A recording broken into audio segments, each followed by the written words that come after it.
Welcome to the award-winning Friday Night Sports Zone, brought to you by Gino's Pizza and Spaghetti House. Get ready for all the scores, all the plays, and some great fan action. Now, here's Ryan Wilson and Jackson Wazinski.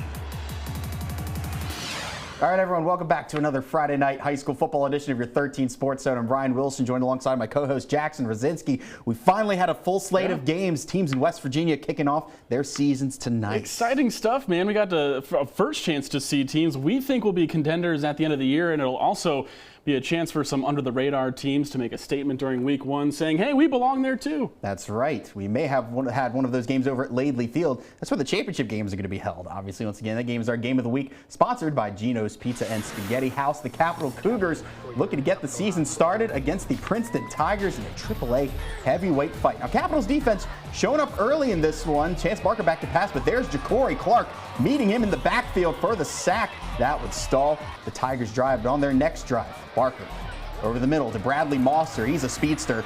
He's going to create some open space, evading tacklers. He's going to get all the way into the red zone. Princeton set up nicely, trying to get their first score of the game. And after converting on fourth down, Barker fakes the handoff, decides to take it himself, and he's going to plow his way into the end zone. They push him in. Yes!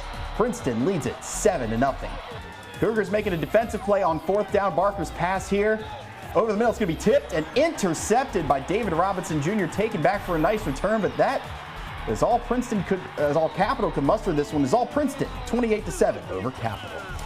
Well, hey, if there's one game to watch tonight, this one was it. Donnie Mays returns to the sidelines at South Charleston as his Black Eagles took on the Ripley Vikings. Ripley takes the first drive of the game, and quarterback Jackson Moore, hey Jackson, passes to running back Cody Lawrence, who takes it up the sideline, breaks a tackle, and is in for the touchdown. They go up 7-0.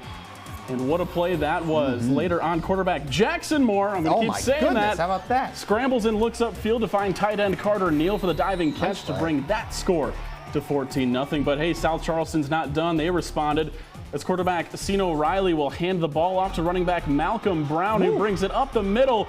Look at all those tackles he breaks. He drug everybody into the end zone, and his teammates even pushed him over. South Charleston beats Ripley in the end, 27-23, with a touchdown on the last play of the game. What a game. That's their second win in 4 years. Let's go to Crawford Field. St. Albans hoping to shock some people, opening up against Shady Springs. Second quarter, Tigers at the 3-yard line. Caden Helmer gets the ball. He's going to bounce off a tackle, and he finds pay dirt. The Tigers are up 7-0. After the touchdown there. St. Albans having to punt, and the Tigers threatening to score again. Cal Culacerdo throws an absolute moon ball, and that is hauled in the corner of the end zone. Blake Snodgrass makes a tough contested catch. 13-point lead. Red Dragons looking to respond. That's Reese Lilly looking to hit Chance Campbell over the middle, but is going to be picked off by the Tiger freshman Jace Bailey. Tigers in the red zone, and Caden Helmer can get the handoff here. Takes it right up the middle, and that's another touchdown. Final in this one, Shady Spring takes down St. Albans 40-0. Oh boy. Well, over to Winfield, the Generals are looking to bounce back from a 4-6 season, opening up against the Lincoln County Panthers. First drive, Generals Dylan Paxton gets the rock, and he's got the touchdown. You're going to want to hear, or you're not going to want to, you're actually going to hear his name a few times tonight. He was their whole offense. Generals with the ball again. Jared Miller takes the snap and rolls to his right, scrambles and heaves it deep to center field for Brody Belcher. He's got his man, and the Generals are inside the 5-yard line, that is.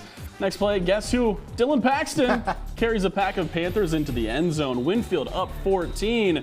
Lincoln County could not find their groove on offense. Generals with the ball, and Dylan Paxton once again cuts inside and dashes it into the end zone untouched.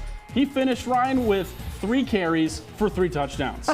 He's batting 1,000. The Generals win easily. Final score, Winfield 55, Lincoln County 8. That's going to be tough to beat his per-play touchdown percentage. Let's head back to Kanawha County. The Riverside Warriors opening up their season against Greenbrier East. Spartans up 19-7 when, Riverside has a snap on a punt, go over their heads. Going to be brought down. East looking to capitalize on the short field. They're going to get a big gain on the ground here. Pitch it to A.J. Godfrey. He's going to break some tackles. They're holding on to his jersey. They can't bring him down. And he's going to have a first down inside the red zone. They capitalize here. Brody Hamrick, the quarterback, looking to pass, but he decides to take it himself. and he's got a convoy into the end zone, and he scores. It's a 25-7 lead from Greenbrier East. It ended up being more high scoring afterwards as they defeat Riverside in the opener, 39-27. Good stuff. To Southern West Virginia, a rivalry in Chapmanville as the Tigers host the Scott Skyhawks. I was there for that. There you We go. start in the first quarter up 7-0 for the Tigers. Quarterback Dakota Dalton drops back, hits his receiver. Now look, he's trying to get to the end zone. Oh. But he drops the ball. He lost the Wow. football. Scott takes over from there. They stopped the play. They ended up getting that ball as well. Later in the quarter, the Tigers punch it in the end zone on Scott's own 1-yard line to make it 13-0. They'll continue that scoring. They actually missed the point after there, but Scott looking for answers. They won't find any tonight. Later on in the second quarter, Tigers up 20-0. Wow. They hand it off to their senior running back, Preston Kovac, and he has a red carpet right into the end zone. He did that all night. Chapmanville would go on to shut down the Scott Skyhawks, 41-0. Wow, shutout down in the southern part of the state. Let's go back to Putnam County. The Buffalo Bison starting their 2025 season at home against the Polka Dots. Bison make their entrance. And there's Dawson right here. Game dedicated to him. Get underway.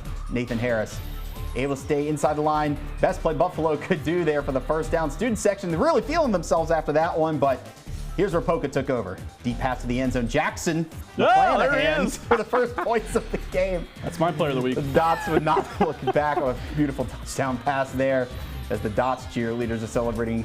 Here's another deep one, and guess what? Your boy, Jackson McClanahan.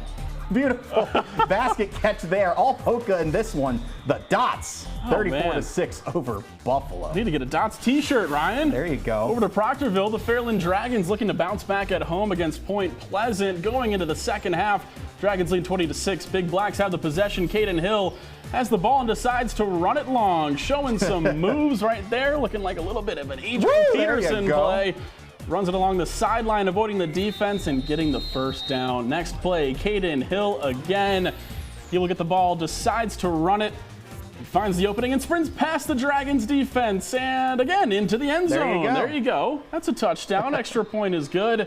Dragons still lead 20-7. Next possession, Owen Burcham hands off to Christian Bompus and he runs into the defense. You think he's done? No, he's not. He shows some power as he pushes through, running past the defense into the end zone. Touchdown. Extra point is good. Dragons go up 27-7, and they kept the lead for most of the game, taking home the W. Final score 40-15. Well, some other scores from tonight. Huntington gets shut out in their opener against Oakland, Tennessee. Now, Oakland, Tennessee's won 4 of the last 5 state championships in Tennessee. 49-0 there. Oak Hill defeating Nicholas County, 21-17 the final there. How about a high-scoring one in Sherman, 48-41. The Tide get it done over the Indians. A little rivalry in the southern part of the state. Logan gets it done over Man, 28-6. Wayne takes care of county rival Tulsa, 33-6. That, I think it's a basketball score, but a football game was played. Wahama defeats East Hardy 79-40. They had over 50 at halftime. And Midland Trail will defeat Clay County 34-13. South Harrison gets the best of Braxton County tonight, 23-15. The final. I don't know, Ryan, I might be a Polka fan. There you go. After that. We'll Jackson jersey. Yeah, after the break, we'll head across the river, recap some games from Ohio and Kentucky. Including the home opener for the Belfry Pirates, who were playing for their late head coach. So we'll see you back after the break.